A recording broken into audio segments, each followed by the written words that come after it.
আগেকার গজল যদি হতে চাও না রে জান্নাতে জান্নাতে যদি হতে চাও না রে জান্নাতে জান্নাতে আম্মা ফাতেমার মতো করো নিজেও তৈয়ারে যদি হতে চাও না রে জান্নাতে জান্নাতে আম্মা ফাতেমার মতো করো নিজেও তৈয়ারে কেমন নারী তিনি কেমন নারী তিনি ছিলেন কেমন সংসারে যদি হতে চাও না রে জান্নাতে জান্নাতে আম্মা ফাতেমার মতো হও নিজেও তৈয়ারে যদি হতে চাও না রে জান্নাতে জান্নাতে আম্মা ফাতেমার মতো হও নিজেও তৈয়ারে কেমন নারী তিনি কেমন নারী তিনি ছিলেন কেমন সংসারে যদি হতে চাও না রে জান্নাতে জান্নাতে আম্মা ফাতেমার মতো হও নিজেও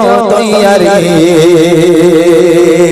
খুব মনোযোগ দিয়ে শুনবেন আমার মায়েরা, যে সমস্ত মায়েরা এখানে আছে হয়তো আমার ভাইরা এই পর্দাকে লাগিয়ে দিয়েছে বলে অনেক মায়েরা রাগ করেছে, অনেক মায়েরা বলেছে পরের বছর থেকে টাকা দেব না, অনেক মায়েরা ভাবছে পরের বছর থেকে চাঁদা দেব না, শিল্পীদের আমাদের দেখতে দেয়নি, অনেক মায়েরা ভাবছে।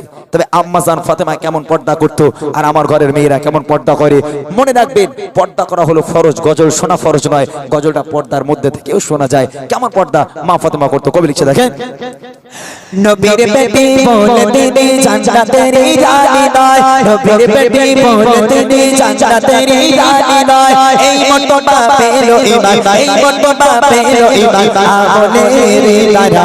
দেখতে কেমন ফাতেমা ছিল কেউ তো জানে না, দেখতে কেমন ফাতেমা ছিল কেউ তো জানে না, জীবন কাটে তাবেলি দেবা, জীবন কাটে তাবেলি দেবা, তাহার এক পোশাক পরে যদি হতে চাও না রে জান্নাতে জান্নাতে আম্মা ফাতেমার মতো হও নিজেও তৈয়ারে যদি হতে চাও না রে জান্নাতে জান্নাতে আম্মা ফাতেমার মতো হও নিজেও তৈয়ারে।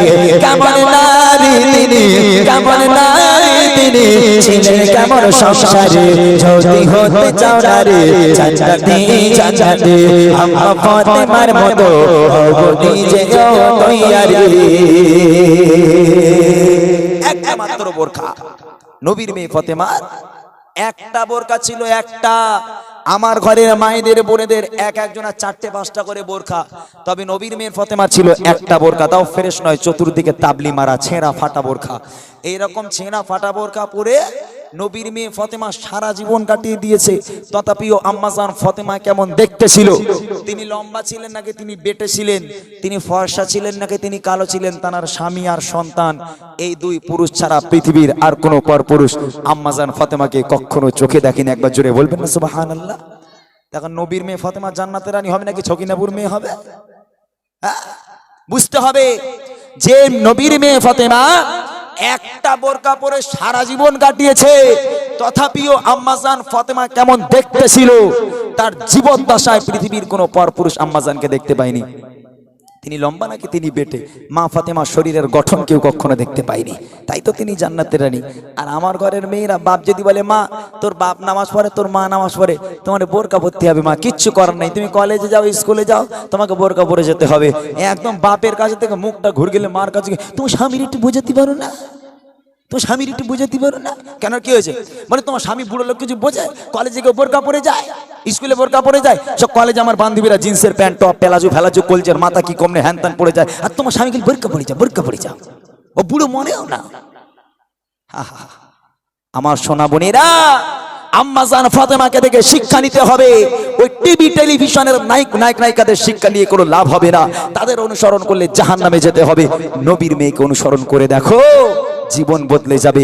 আম্মা জান ফাতেমার সঙ্গে তুমিও জান্নাত পেয়ে যাবে। সেই মা ফাতেমাকে অনুসরণ করো। তাই কবি বলছে নবীর বেটি বলে দিদি জান্নাতের রানী নয়, নবীর বেটি বলে দিদি জান্নাতের রানী নয়, এই মর্তবা পেলো ইমান, এই মর্তবা পেলো ইমান আমলের দ্বারা।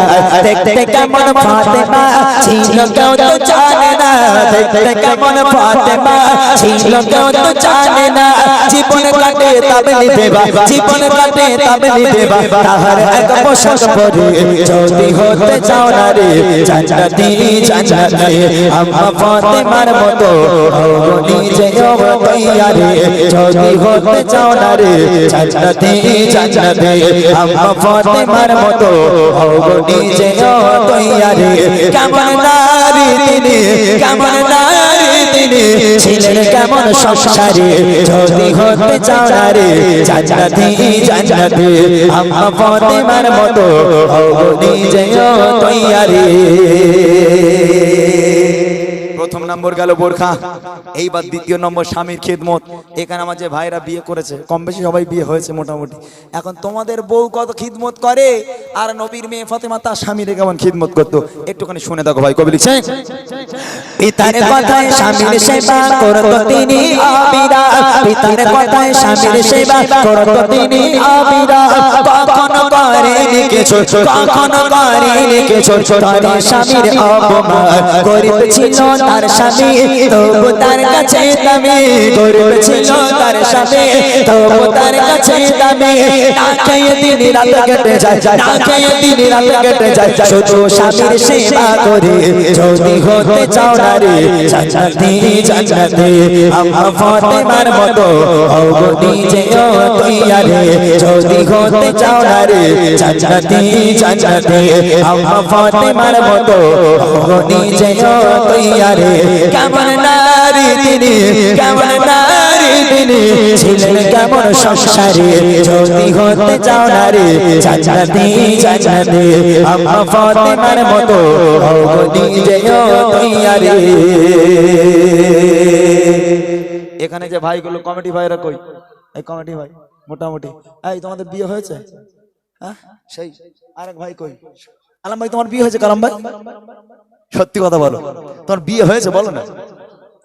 ও কালাম ভাই এখন করবে আর একটা, বুঝলে, বলে না হবে। এখন তোদের বিয়ে হয়েছে করিস না? এখন এখানে আমার যে সমস্ত বাবুরা আছে ভাইরা আছে যাদের বিয়ে হয়েছে, আচ্ছা স্ত্রী নিশ্চয়ই মোটামুটি, আচ্ছা আমাদের ইমাম সাহেবকে জিজ্ঞেস করি, আচ্ছা ভাইজান ভাবি আপনার ভালোবাসে? সত্যি কথা বলেন ভালোবাসে? ভাইজান এরকম করছে না? এর একটা কথা আমি বলি, রাগ করলে হবে না ভাই, রাগ করলে হবে না।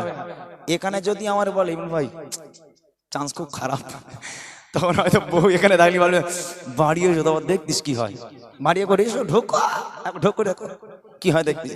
ও জিনিস যতই বড় ইমাম সাহেব হোক আর পীর সাহেব ভাও, পীর সাহেব বলছে এই দেখো বউ, তা সবাই সারা দুনিয়ার লোক আমার হাতে বায়াত হচ্ছে, তা তুমি বায়াত হও না কেন?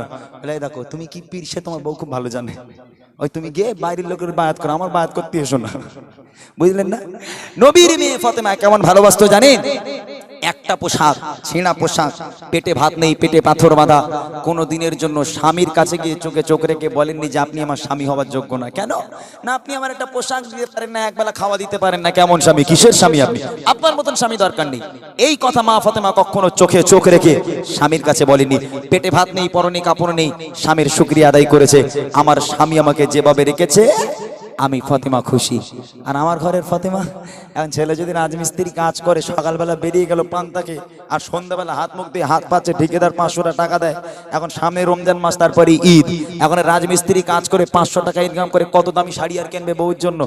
এখন একটা যাক 500 টাকা দামে শাড়ি কিনে যদি বাড়ি আসে, মনে করছে আমার বউ আজ আমার ধুয়ে ধুয়ে খাবে কোনি, বউকে অনেকদিন পর একটা শাড়ি কিনে দিচ্ছি, একদম সাইকেল রেখে হাত মুখ না ধুয়ে খাওয়া দাওয়া না করে এই ফাতেমা এই ফাতেমা।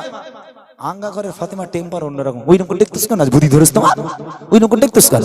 মানে এরা তোর জন্য একটা শাড়ি কিনে লেছে, তখন বউ একটু খুশি হয়, মানে যাক আমার গিফটে স্বামী শাড়ি এনেছে, মানে স্ত্রীদের গিফট করলে স্ত্রীটা খুশি হয়। তা দাও দেখি কেমন শাড়ি কিনেছো। শাড়িটালে ভালো করে উল্টে পাল্টে দেখে চোখগুলো রসগোল্লার মতন করে স্বামী দিক থেকে বলে এই দেখো ফাতেমা তুই খাবি নাকি? আমার অনেক দেখতিস কেন? বলে এটা শাড়ি। বলে কেন কি হয়েছে? বলে তোমার মরা বাপের দিব্যি। সত্যি করে বলো কত লেছে? বলে 500 টাকার কাজ করেছি, বিড়ি খাবার টাকা পর্যন্ত পকেটে রাখিনি, সব তোর জন্য শাড়ি এনেছি। তখন বলতেছে বলে আমার বাপ মা যে তোমার কি দেখে বেঁধে দিল আমি জানি না। কেন কি হয়েছে? বলে অমুক পাড়ার অমুকের বউ কত দামি দামি শাড়ি পরে, তোমার ছোট ভাইয়ের বউ রে ছোট ভাই কত দামি দামি শাড়ি দেয়, তো কি নেবা হয়েছে? হ্যাঁ টের পাও না? ওলা উঠার মতন 500 টাকা শাড়ি কিনে বউরে দিচ্ছ। ওরে আল্লাহ, সে শুরু হয়েছে গালাগালি দিতে দিতে এত উপরে চলে গেছে, শেষ পর্যন্ত বিবির মাথা গরম হয়ে গেছে, বলে দূর হয়ে যাও, আজ থেকে তোমার খাওয়া বন্ধ, আজ থেকে তোমারও তালাক, তোমার শাড়িরও তালাক। নবীর মেয়ে ফাতেমা, আহা, আল্লাহ রসুল বলতো, ফাতেমা খবরদার স্বামীকে ব্যথা দিও না, আমি তোমার আব্বা বলি। আল্লাহর পরে যদি কাউকে সিজদা করার হুকুম দিতাম, আমি প্রত্যেক নারীকে বলতাম, হে নারী, তোমরা তোমার স্বামীর পায়ে সিজদা করো, স্বামীর পায়ে লুটিয়ে পড়ো, খবরদার যেন স্বামী